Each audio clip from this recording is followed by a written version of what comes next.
I've been to Occupy Fresno, just seeing the people that are out there in the cold. Feet are freezing and everything. But you still see them there.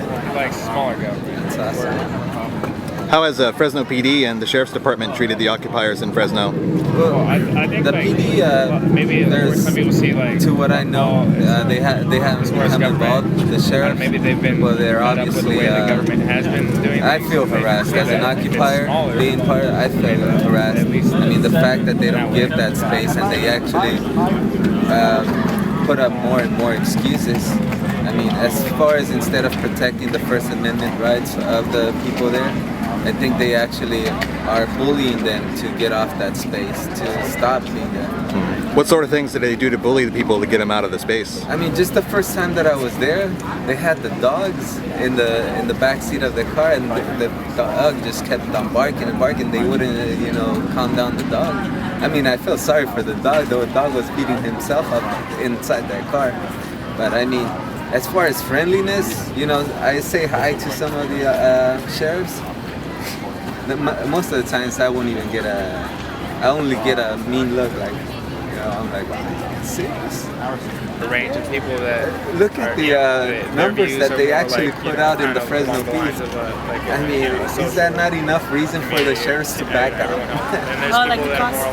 Yeah, the cost.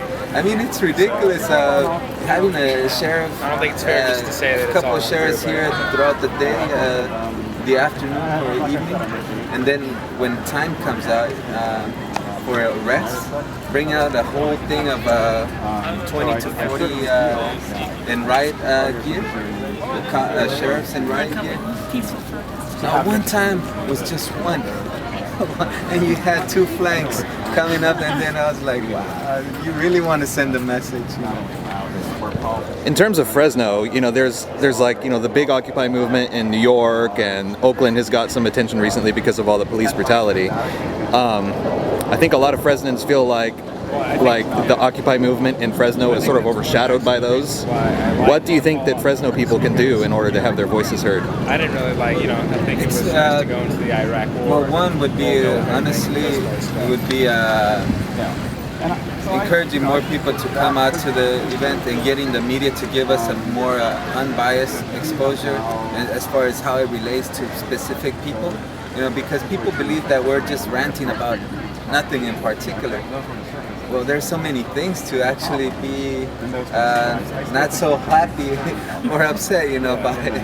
So, I mean, how can I just come out, okay, well, I'm concerned about education, but why can I not talk about the unemployment rate for us? People are affected, obviously. So these are things that, are going on, but definitely what Occupy Fresno is doing is becoming more creative and trying to engage the community as far as to give the movement an opportunity to see it, themselves.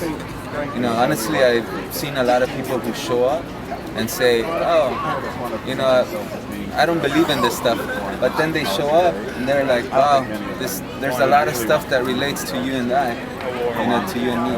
So then people show up again and again.